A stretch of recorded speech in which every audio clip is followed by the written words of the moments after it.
O Flamengo vem sofrendo muito nos escanteios defensivos. Cada vez que tem um novo escanteio a favor do adversário, o torcedor já começa a ficar nervoso. A pergunta que a gente tem que responder é: por que o Flamengo está sofrendo todos esses gols?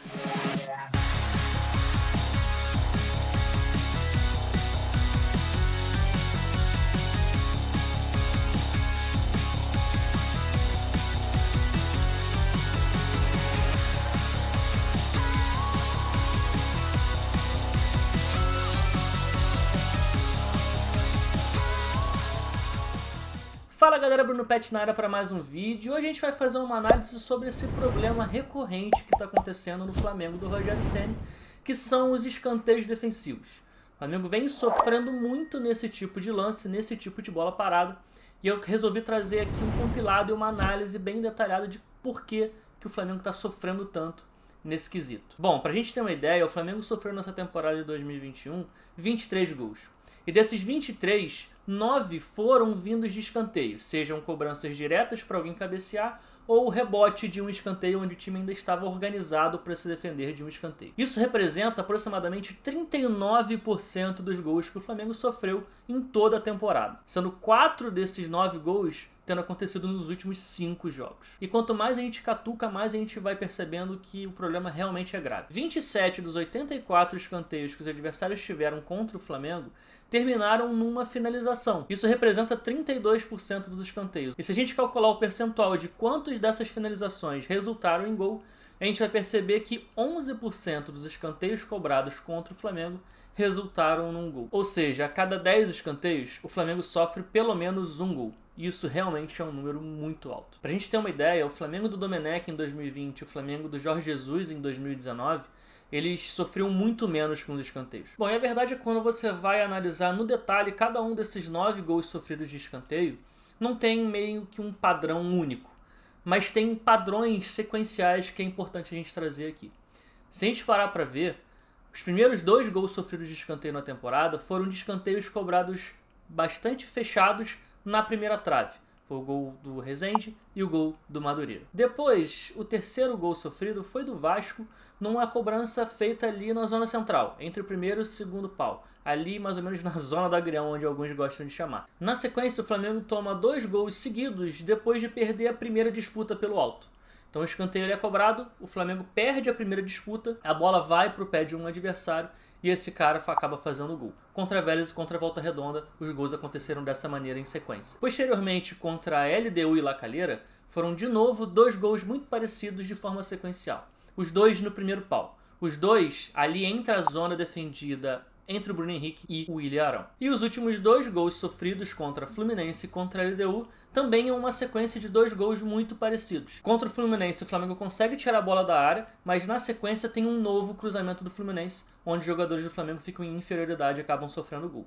O gol contra a LDU foi no jogo seguinte contra o Fluminense, onde muito provavelmente o técnico reparou essa deficiência e fez uma jogada ensaiada para ter esse cruzamento vindo mais de trás, porque identificou que a defesa do Flamengo estava saindo de forma descoordenada. E assim sai o último gol que o Flamengo sofreu no último jogo de escanteio. E aproveitando que a gente já está fazendo essas comparações do atual Flamengo do Rogério Ceni com o Flamengo do ano passado e do ano retrasado, o Domenech do Jorge Jesus, eu queria trazer aqui um pouquinho do que mudou no posicionamento do defesa do Flamengo nesses escanteios defensivos desde Jorge Jesus, passando pelo Domenech e chegando até hoje no Rogério Ceni. E a gente vai reparar algumas semelhanças, mas algumas pequenas diferenças.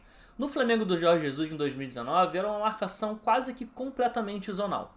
Então a gente tinha essa marcação feita em L, com quase sempre 5 jogadores, formando esse L, sendo o Arão ali na primeira trave o pé do L, e mais outros 2 jogadores também protegendo espaços pré-determinados, ou seja, protegendo zonas, também fazendo marcação zonal. Um no primeiro pau, que é o Felipe Luiz, e outro numa zona mais central, ali perto da marca do pênalti, que nessa imagem é o Everton Ribeiro. E além disso, contra alguns times, o Jorge Jesus ele usava um bloqueio individual. Era muito raramente usado, mas quando o time tinha alguém que era muito forte no jogo aéreo, o Jorge Jesus optava por colocar pelo menos um jogador do Flamengo fazendo uma marcação individual, fazendo um bloqueio nesse jogador mais alto do time adversário. Bom, então agora vamos para o time do Domenech. O que mudou?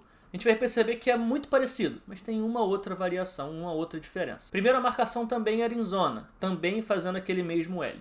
Só que nem sempre ele usava 5, às vezes ele usava 6 jogadores nesse L para ter uma proteção maior naquela zona central. Além disso, a diferença mais marcante talvez seja a adição de mais jogadores fazendo marcação individual. Em média eram de 2 a 3 jogadores fazendo bloqueios nos adversários que eram os melhores cabeceadores. Então a gente começa a perceber que se o Jorge Jesus era uma marcação quase que puramente zonal, com o Domenech a marcação começa a ficar mista, porque você tem jogadores marcando por zona e outros jogadores fazendo bloqueios individuais. Então se você tem marcação por zona mais marcação individual, você tem então uma marcação do tipo mista. E chegando então ao Flamengo de hoje, o Flamengo do Rogério Ceni, que está sofrendo nesses escanteios.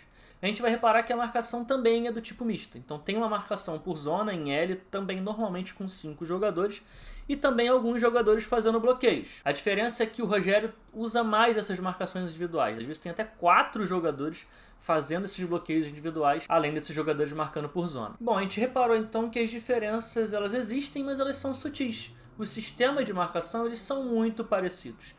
Mas por que então o Flamengo sofre tantos gols? Eu fui atrás da resposta para essa pergunta e consegui encontrar algumas questões bastante interessantes e que podem ajudar a explicar isso daí. E eu classifiquei esses tópicos de 2 diferentes maneiras. Primeira, de problemas que são alheios ao treinador, ou seja, que independem das escolhas do treinador, e outros que são totalmente correlacionados às escolhas do treinador. Começando então pelas questões que não dependem do treinador. A primeira delas é a contusão do Diego Alves. O Diego Alves é um dos líderes desse elenco e ele é um cara que fala muito, principalmente nas bolas paradas. Se você reparar, em quase todas as bolas defensivas do Flamengo, você vai ouvir no fundo, no áudio, os gritos do Diego Alves tentando organizar o sistema defensivo. Falando para sair quando tem que sair, falando onde está faltando alguém, ou seja, realmente organizando o time.